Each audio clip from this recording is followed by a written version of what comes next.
One of the things that I found when I've been studying is that all of the guidance around exercise and the menopause is quite generic.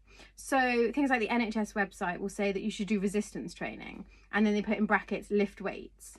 But that's it. And I'm not saying that that's wrong, but to me it's a little bit like saying that you should eat healthy and then expecting that everyone's going to know what that means and that they're going to get it right. It's just not specific enough. It's not clear. So today I wanted to kind of dial into what resistance training is actually going to support you best through the menopause. So I'm talking intensity, sets and reps, functions, whether we want to be doing compound exercises or more isolation exercises. Do we want to do machines or free weights?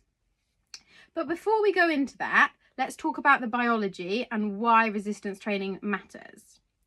So estrogen is essentially protective in terms of slowing down bone turnover. So as we enter the perimenopausal period, estrogen levels begin to decline, and that means that bone breakdown outpaces formation, so your risk of fractures increases. I was actually quite shocked by the statistics. 1 in 2 women over the age of 50 in the UK will experience an osteoporotic fracture, particularly areas like the hips, the wrists and the spine. That's half of women, and that's not where it should be, I think. So what can we do? Because there are things we can do. Strengthening muscles indirectly strengthens bones, because as the muscles contract, they exert force on the bones via the tendons, and that stresses the bone tissue. That stress stimulates bone cells to build more bone tissue, leading to increased bone density and strength. So we know that putting strength training into your general health kind of program will help, but what should that look like in details? The first kind of debate is, do you want to do free weights or resistance machines? And resistance machines can often be someone's first step when they go to the gym, because they have a nice picture, they have instructions, they feel like they're lower risk. And that's true to an extent. But resistance machines tend to be isolation activities. So they're focusing on one muscle group at a time. And they also lock you into a fixed path. So you're not challenging your body to stabilize or balance itself.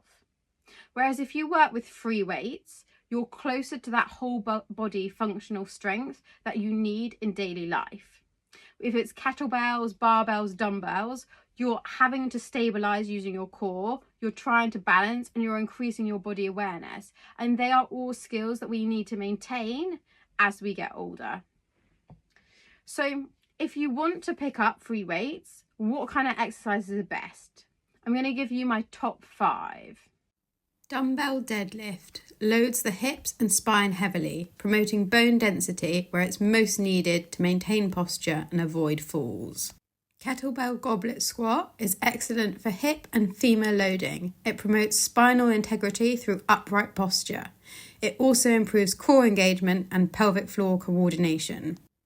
The overhead dumbbell press builds strength through reaching, lifting and carrying. Being standing and unsupported, it challenges spinal stability and balance. The dumbbell bent over row maintains a hip hinge under tension, reinforcing spinal loading and core bracing. It also strengthens grip and wrist integrity under load. Loaded carry. This trains grip, wrist, forearm and shoulder stability dynamically, all of which are fracture-prone areas. It's great for core engagement, posture and gait coordination. So how should we train those exercises? Well, to combat muscle loss and protect bone health, we need a certain amount of mechanical tension.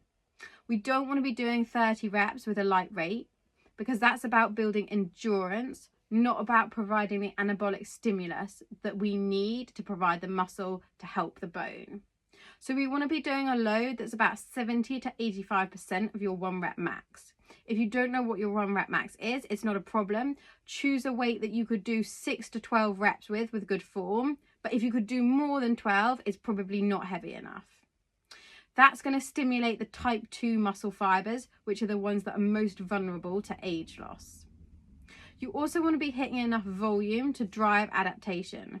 So I would suggest aiming for 2 to 4 sets of each exercise. You want to be resting for a minimum of 60 seconds, so a minute between sets. But if you've had poor sleep or you're feeling stressed or drained, up your rest time, maybe up to 3 minutes if you need to.